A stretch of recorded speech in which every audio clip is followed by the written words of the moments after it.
He's so Vaeni. He's so Vaeni. Aloha and welcome to yet another edition of He's So Vaeni. I am disheveled. I am your host, Jeremy Vaeni. Is it a host? Am I hosting this, or is it just like I'm talking? You're listening to a guy talk, and his name is Jeremy Vaeni. And I haven't done this in a little while. I'm rusty. I've actually been speaking about my book Urgency to scholarly types. And let me tell you, if you think you don't understand what you're reading, try having your head full of knowledge to compare it to. But I am back now, and the good news is they gave me a lot to work with. So I'll probably do like I have a podcast, Hour in Doing Radio, and right now the old paranormal podcast I used to do with my partner Jeff Ritzman, who has passed away, called Paratopia, is playing on that channel. But I also do a flagship show called Hour in Doing Radio, which is just me, sometimes with guests, but mostly just me babbling about spiritual stuff. And so I will probably use what I have learned from this experience of sitting in and taking questions in a seminar series about me and my work for like 10 episodes of that. So look forward to that in the very near future. In the meantime, we're going to get back into it. I haven't watched this, but what is this called? The concept of sacrifice in Kundalini. I thought this would be fun because it's a short video.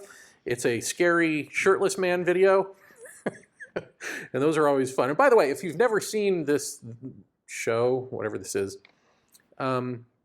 essentially what I'm doing is, instead of talking about things from the spiritual / paranormal / ufological world, instead of saying, no, that's not true, or no, that's not what I'm saying, when you like hear what I'm saying and say, oh, you sound like this guy, or you sound like this, or you must be saying this. And I'm actually scouring YouTube for videos that sometimes I watch and sometimes I don't, like I haven't watched this one, to be able to say point by point, like show you where they are wrong or where they are correct.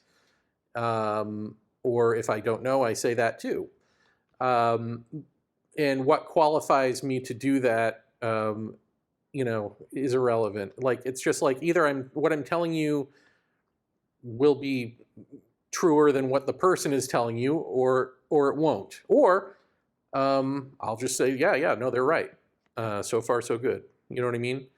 Like, so in other words, the proof is in the pudding, right? Like if it strikes a chord and you're like, oh yeah, that is self-evidently clear, then go with it, right? So it doesn't matter if I've written books on this or podcasted about it or been on TV or made it all up in my sleep. It's either clear and true or it is not. And so I should live and die by that sword. How about that? As with anyone, because lots of people write books and are famous for something and they're full of crap, right? So that's not really something we can go by anymore. All right, let's get to the concept of sacrifice in Kundalini. Here we go. I'd like to elaborate on the concept of sacrifice. And I'm going to talk about Kundalini in relationship to this concept. And I'm going to try to tie together a few threads, things that I've been talking about or sharing recently, but also for years. And it's on the topic of transformation, healing, realizing our true essence, our true self. And some of what I'm drawing from comes from my study of psychotherapy, some of the work of Sigmund Freud. Nothing bad yet, but just a little something to throw in here. When we're talking about our true selves, there are certain generalized terms that people use, and perhaps in good faith. So far, I have no reason to not believe this Yeti, this walking Yeti, isn't acting in good faith. But that you as a listener here, and you've got a definition in mind that might not be what he's talking about, and then you all think you're on the same page. So just watch that. Like when you hear the terms, don't let your comparative brain go all over the place. Just listen to what he's actually saying. Is what he's talking about in terms of a true self. Just listen to it for what he's saying and see if it makes sense in his terms. Don't project onto him what you're thinking. And it may be that he is saying what you're thinking, but let's get to it first. So just do some fucking work as a listener for once, will you? Christ. Be honest. Then you wouldn't need me to yell at you. And be Vaeni. That's right. Carl Jung, more modern version of that would be Robert Moore. And these are people who've done and contributed tremendous amounts of research and science to the nature of the human psyche. And so the question is, when we are pursuing healing or growth or transformation or change, what is it that's happening? What's taking place? And what does this have to do with the concept of sacrifice?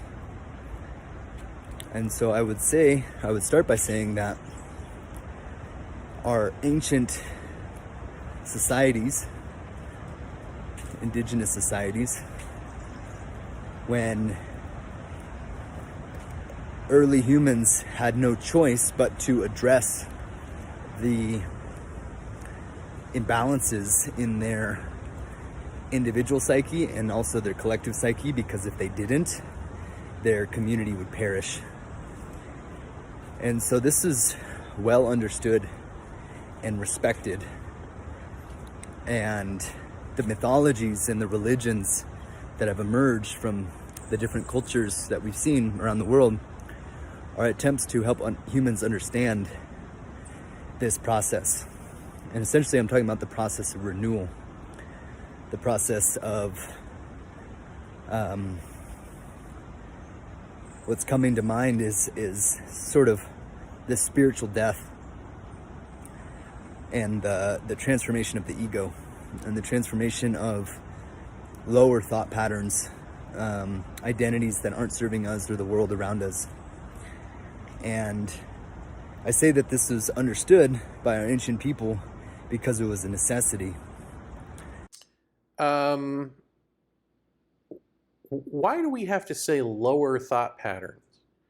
Because now we're getting into hierarchical thinking. There's a lower thought pattern and a higher thought pattern. There's really, there can be healthy and unhealthy, but the lower higher is already problematic, and I'm going to guess is going to tie back into what he's calling the true self. Like, I'm going to make a prediction here, folks. It's going to end up being about the higher self and the lower self or something along those lines. But maybe that's a little nitpicky right now, but we'll see what happens.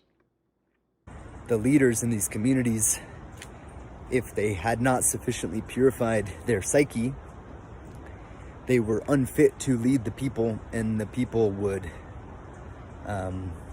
they would suffer and they would perish. But like, what's he talking about? What societies? I mean, you can't lump in all indigenous societies together. And you can't lump in all ancient societies. I mean, there's a difference between any of the, smaller societies on Turtle Island, aka America, than like ancient Egypt or even the Mayan people, like a big sort of city where they're, I don't know about the Maya so much, maybe, but definitely the Egyptians, have a different sense of gods and all of that. Like, different strokes for different folks, right? Like, so I don't, and like, think about the Kogi and the Sierra Nevadas, if you're unfamiliar with them. Mother Earth is with whom they are in a constant state of communion. So again, I don't know. I don't know why we're lumping in all of these people together. But let's see. And so because this was a well-known phenomenon, the healing rites and the practices and the spiritual systems that were prevalent and are still prevalent today, as we draw from indigenous wisdom and natural law, sacred wisdom, to preserve the ancient ways that helped humanity evolve. Many of these ways are still available to us today, accessible. So again, there's this smearing together of not just peoples but times, right? So is there a difference between ancient and now? Like, there are indigenous cultures here now. There are indigenous people who know themselves to be interconnecting with nature and Earth to be mother and all that, or who are interconnecting in nature and know of their gods, where they live and all that, who are here now. And so this idea that there's some ancient wisdom that we need to remember or tap into, again, this all seems like, and I'm not meaning this to sound insulting at all, in spite of calling him the abominable snowman or a yeti. No, it's a joke. But I just think that in westernized mind, we have created a giant conformist amusement park on Earth because we're not with Earth, and so to us, like, we are a smear of cultures that are this one pop culture, this pseudo culture, at least in America and around the world generally, in Europe at least. We're like materialist and shallow and all of it. You know what you are, right? And so this idea that the other way is a dead art, or a dead, if we could just look to the dead people, maybe we can find something for us to better us, is like, no, they're actually, like, the world is not set up to make you better. Life doesn't revolve around you. And even in trying to get that, trying to understand that and try to come out of our sort of cultural narcissism, we're still stuck in it, in treating it as though these are dead modes of being that we're just rediscovering and bringing back into existence because they're here to help humanity. It's like, no, these people are still alive all around you. We haven't killed them all off yet. We're working on it. And what is missing in modern culture is an understanding of what these things are and the importance of them. And I circle back to the concept of Kundalini. And the concept of Kundalini in the yoga tradition. Kundalini is not a concept. There are many ways to understand this force. And the way that I explain it is it's the force that is opposite to the ego. It is the force of all renewal. It is the force of creative life. And essentially it's an impulse that is in all of us, in everything actually, that's driving life forward. And that force cannot be denied. It cannot be, it's actually, it's sort of like a law in a way. Did you say it's driving life forward? See, I guess this is the problem. When you treat Kundalini conceptually based on things you've heard or read, and it is not alive within and as you, then yeah, you can imagine what it is. You can get a feeling about what you're imagining it is. Oh, it's because I've heard this. It's the force of life. It's the, but it's not a concept, and it's not the opposite of ego. when ego is dissolved, Kundalini may be the case in the body, but that's not because it's the opposite of ego. It's because ego here meaning the self, not meaning arrogance, egoic arrogance, meaning you. When you, who are a blockage of the free-flowing Kundalini, this aliveness cannot be the case within the body when you are the aliveness of the body. You, this self in control of everything, this out-of-control thought who believes yourself to be a thinker of thoughts. Of course, this is a longer story to go into, but that's the basic of it. And so once the body, who has this person, this persona out there in the world seeking, when it realizes that it cannot find wholeness with this partial and incorrectly, contextualized being, not being, but persona, it dissolves you. The body dissolves you. You don't do anything. Kundalini's not dissolving you. You're not, so in other words, there's no intellectual way to Kundalini where you understand oh, the opposite of me is Kundalini, and I want that opposite. So I'm going to do something to get there, or I'm going to do something to activate it, or all that stuff is nonsense. He hasn't gone that far yet in this video, but we'll see. Just like the concept of gravity, it's a concept to help us understand a law that exists, that is a part of our reality, it's part of the fabric of reality. But gravity is also something that you live with every day.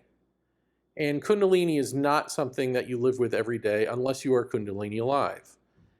So you can hypothesize about it all you want, but there's no point. It either is the case within you or it is not. And if it's not, then it's just a conversational piece.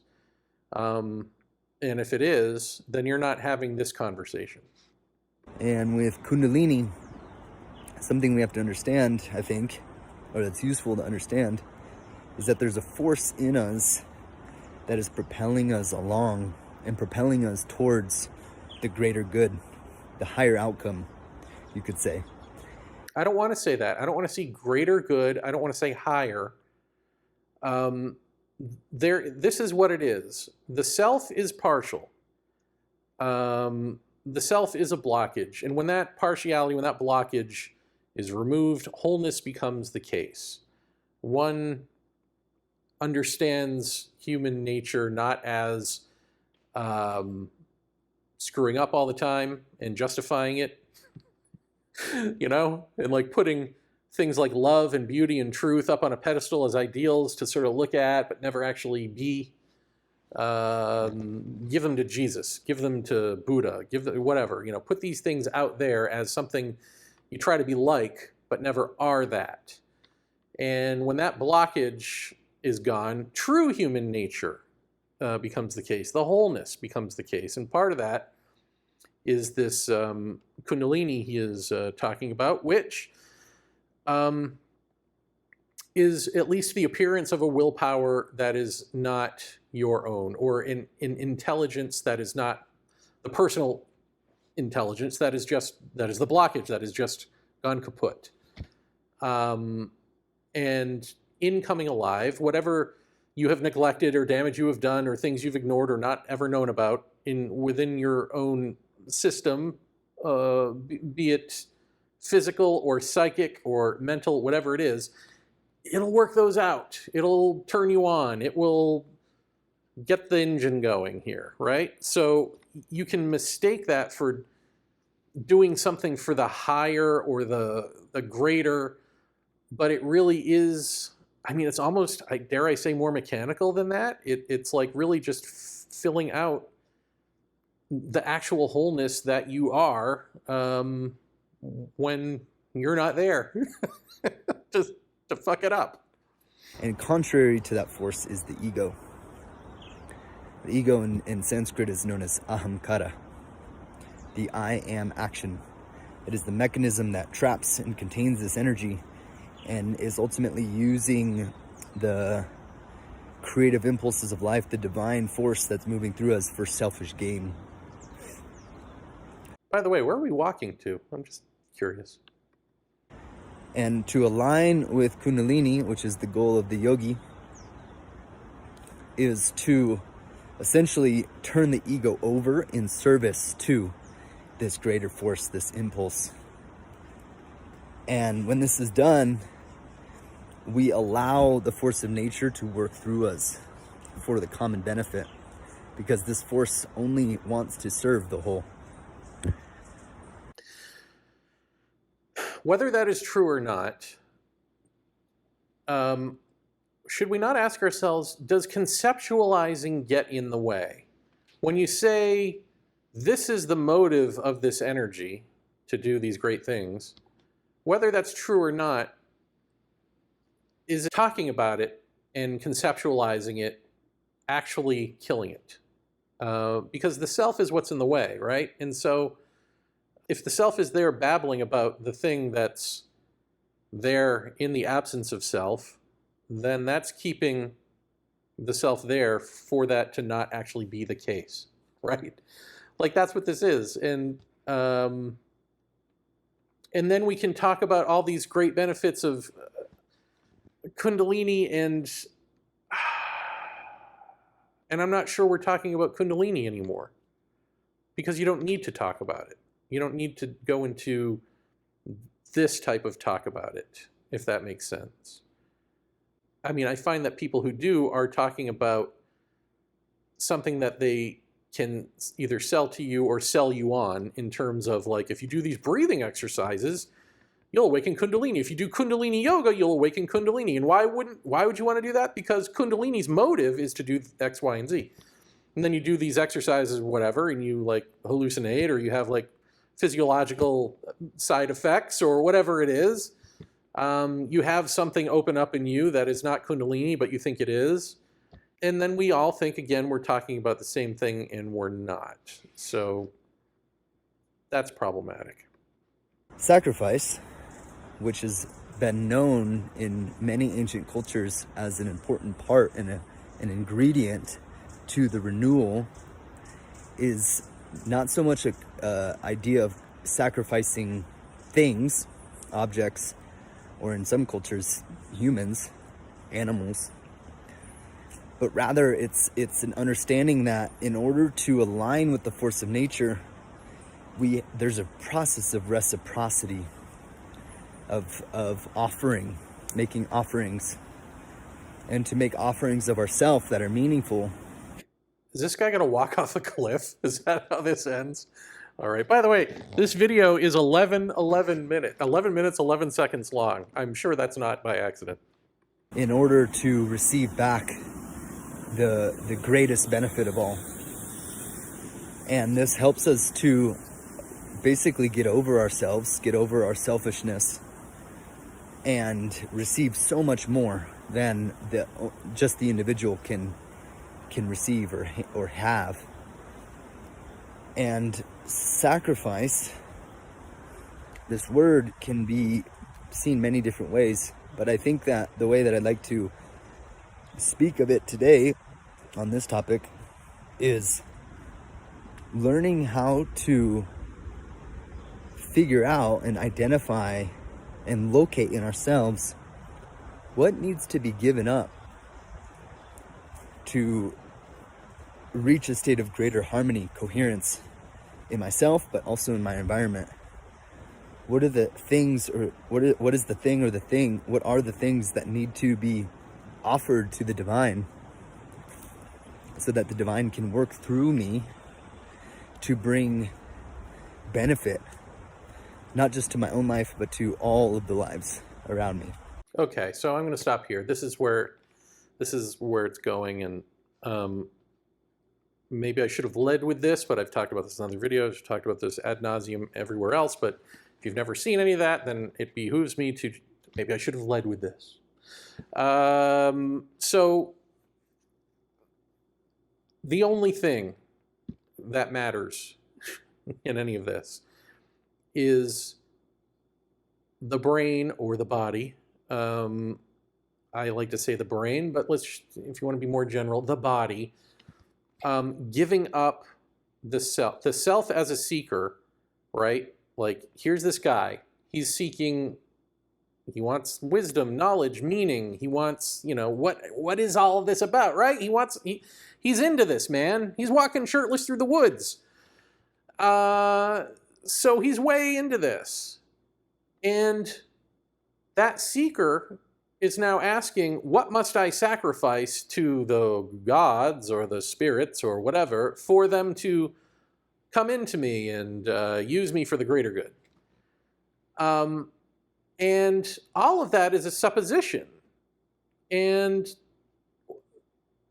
besides the smearing together of those cultures, the supposition is that, one, he's reading them correctly, those that he has smeared together, and two, that they were right, or that they were not just correct for their culture, within their cultural framework. So what I will say is this. Here you have a seeker.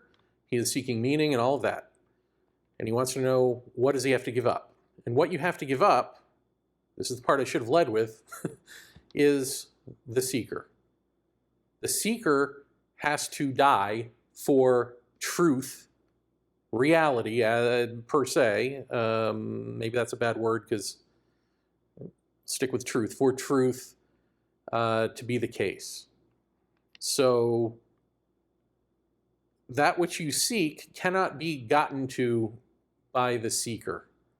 The seeker is a psychological construct. It is a thought. It is psychological time. And that seeker, that psychological time, is seeking the timeless, is seeking that which transcends and includes it, right? Not transcends, not higher, but fuller, transcends and includes. But maybe it's easier to see if we just stick with timelessness and time. If a creature of time is seeking timelessness, can it get there through time? Can it seek? Can it?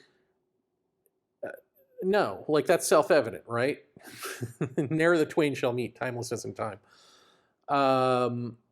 And what he's asking is, what do I have to give up for timelessness to be the case? For timelessness to be the case of the body, for this other willpower to be moving the body around and doing the greater, whatever it is you imagine that's going to do. And the answer is, the seeker can't be there. The psychological construct of time can't be there for timelessness to be there, for timelessness to be moving in that space of your body. Now, the body is also of time, of like time, not psychological time.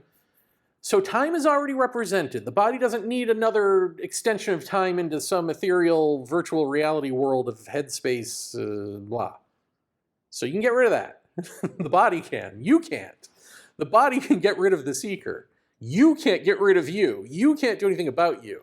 The death of the seeker isn't suicide. The death of the seeker is the body listening to something like this and understanding it so clearly that the seeker is dissolved, completely kaput.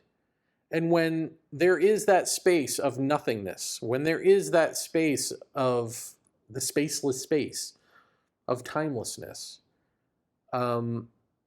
that's it. Then if there is another action that is not of psychological time, it will become the expression of the body. It will happen. And you have to keep it a question, because that state of questioning, that state of no answer, keeps us, is the proper, we can't run to another conclusion. In other words, you can't hear me and go, oh yeah, that makes sense. And then you're blocked off with that conclusion that it makes sense.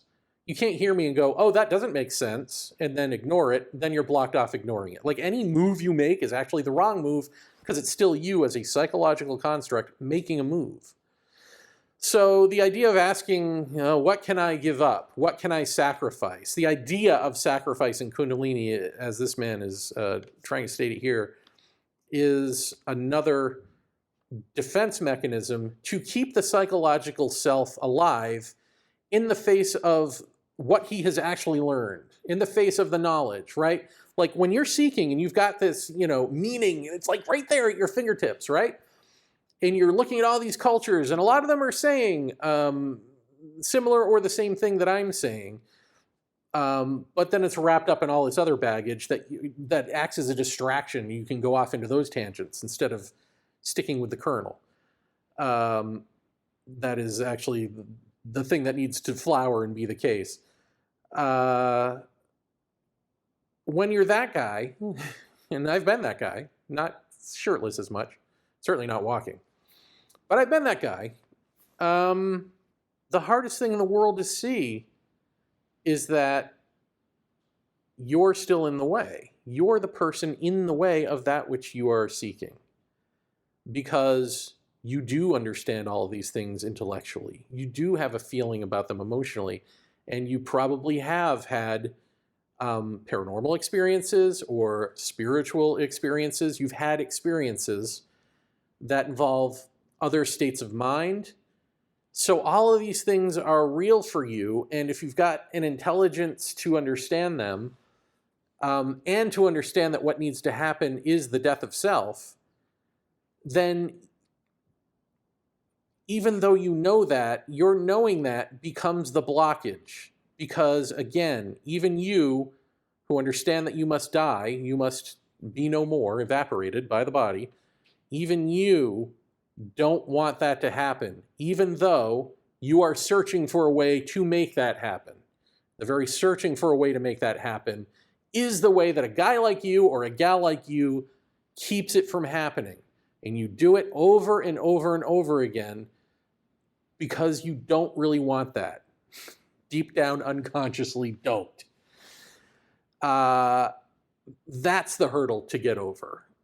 Now, I don't know that he's exactly there because he's still thinking, oh yeah, the ego's a problem, but what can I, the ego, do to invite this in? What do I have to sacrifice to give up?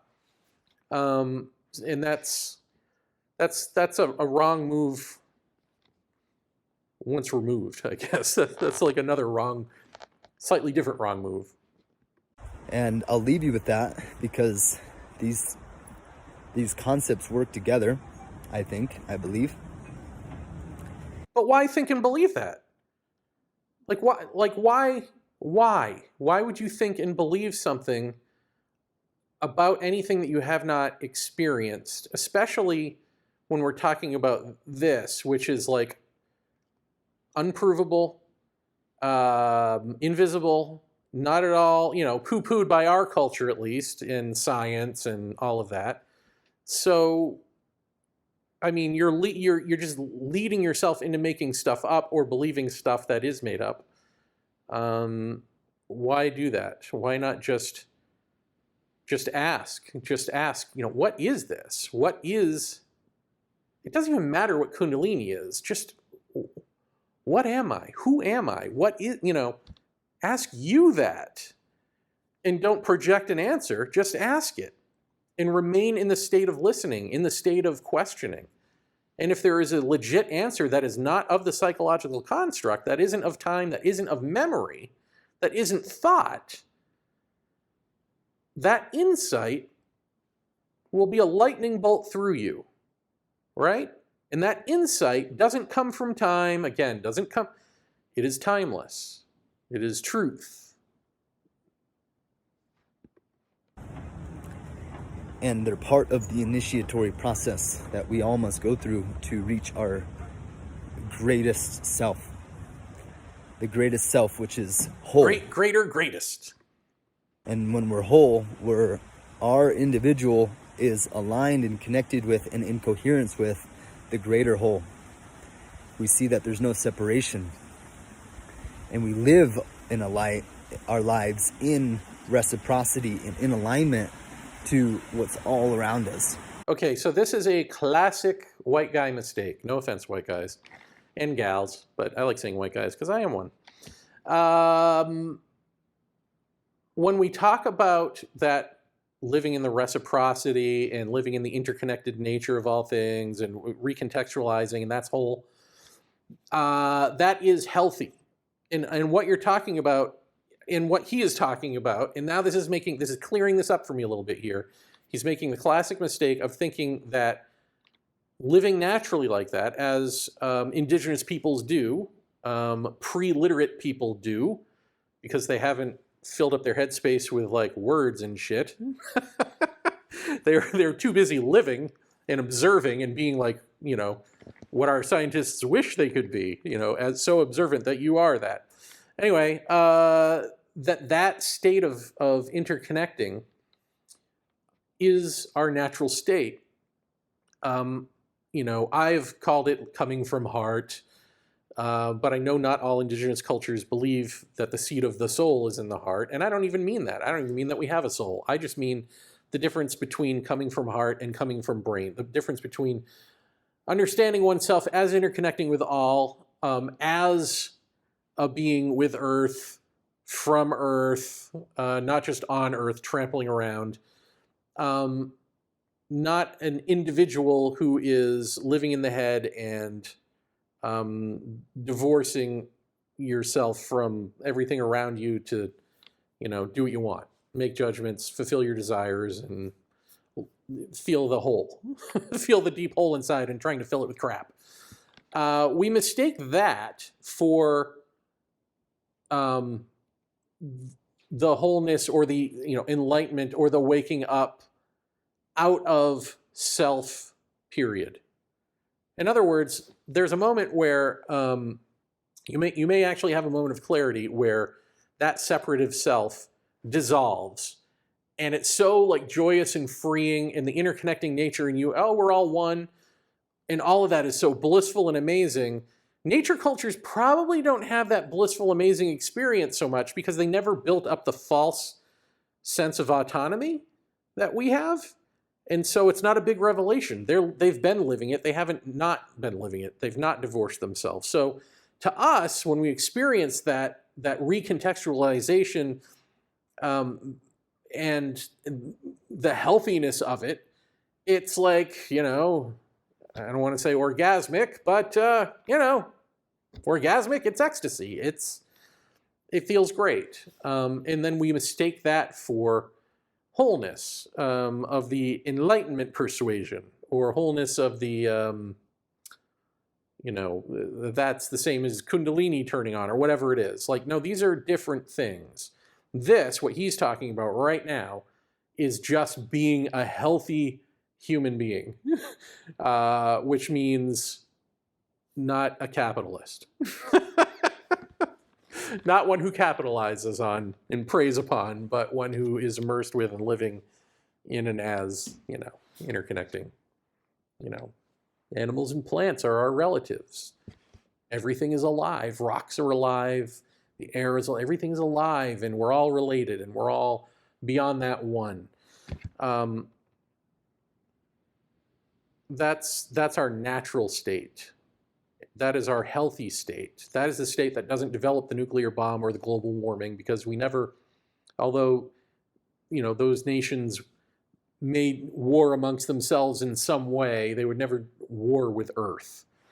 Now, I'm saying that's where one needs to be able to, you know, you got to be as healthy as possible to understand that the self is still there. It may not be as individuated and as hoity-toity up here in the brain. It may be in the heart, and oh, isn't this great? But that self is still there. And if that self dissolves, then what? Again, place of mystery. And our individual benefits tremendously because we actually get to become our fullest self, while also being our fullest self being in service and in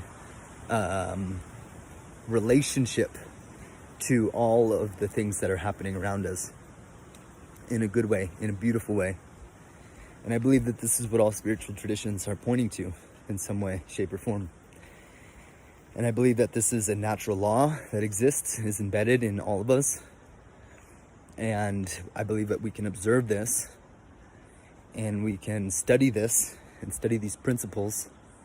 And in our understanding and clarity and comprehension of this, can begin to make amends with that impulse, because it's not going to go away. The Kundalini, the impulse, the evolutionary impulse isn't going to go away. In fact, if we don't seek to align with it, it can destroy us. I don't even know what he's talking about here. I mean, I don't know what he's read about Kundalini or whatever as an evolutionary impulse that one must align with or it destroys you. None of that rings true to me. It's the force that wants to move through us and wants to live. It's bigger than us. And does it want to, or is it the case that it does when the self is not there? Like, is there really some force that's like, oh, I'm dying to live? I mean, I know I'm bigger than you and higher than you and greater than you, but for some reason, I can't live unless what? And what's your part in this? Like, really? If we try to turn away from it, it starts to control our life because it sort of is the reason we're all here. Okay, no. We are all turned away from it mostly. Most of us are. And it is not controlling our, like, no, just no. In a way. I know that just saying just no, by the way, isn't me articulating why just no, the way I set all of this up at the very beginning, that's the whole reason I'm doing this show. I don't care, just no. And it's what's keeping life going. And so that is what I would like to conclude with, is to understand what Kundalini is, to understand. Okay, I'm just going to stop it there and that's it. So you don't know what Kundalini is. I'm going to say that you're not alive with it. You may have had, I don't know what this other guy's material is. Maybe he's done some of that breath work and some of those Kundalini poses and stuff and had an effect from it and assumed that was it. And then all the intellectual stuff he's learned is kicked in, and now he's imagining like, oh, now I know what it is. Now let's extrapolate it and expand upon that. And like, meanwhile, that was never it. Someone told you that was it. And they sold you something that isn't it. So, yeah, no, there is no force of evolution that's so personalized that it's sitting there going, come on, humans, come on, open up, or else, boogada-boogada-boo, or whatever it is. This is all bass-ackwards, as the kids don't say. But typical, because, again, this is how we keep truth at bay. This is how the psychological construct of me remains me, by imagining truth, by projecting onto, not even projecting onto, but projecting out there what truth is, and then playing with that as a concept. And so it is with Kundalini. It's not what you think. It's not anything that you can think. It is the case when the thinker is not. Period. So there's that. If I say I know that from direct experience, if I say I'm alive with this Kundalini, does it even matter? Because that's not what I'm presenting you with now. I'm not a self-serious dude walking around a forest shirtless, trying to, with an angsty look on my face, trying to explain this stuff as kindly as possible. I'm not a guy in a suit and tie standing on a stage with a slideshow of stuff I've learned and, my expertise. I'm not a guy in robes, sitting cross-legged, having a moment of silence before I deign to open my eyes and speak before the crowd. I'm this goofball in a medium shot on YouTube. So that should tell you, if I'm telling you the truth about me, that should tell you everything you need to know about Kundalini. How about that? It's not what you think, and neither is the dissolving of the self. He's so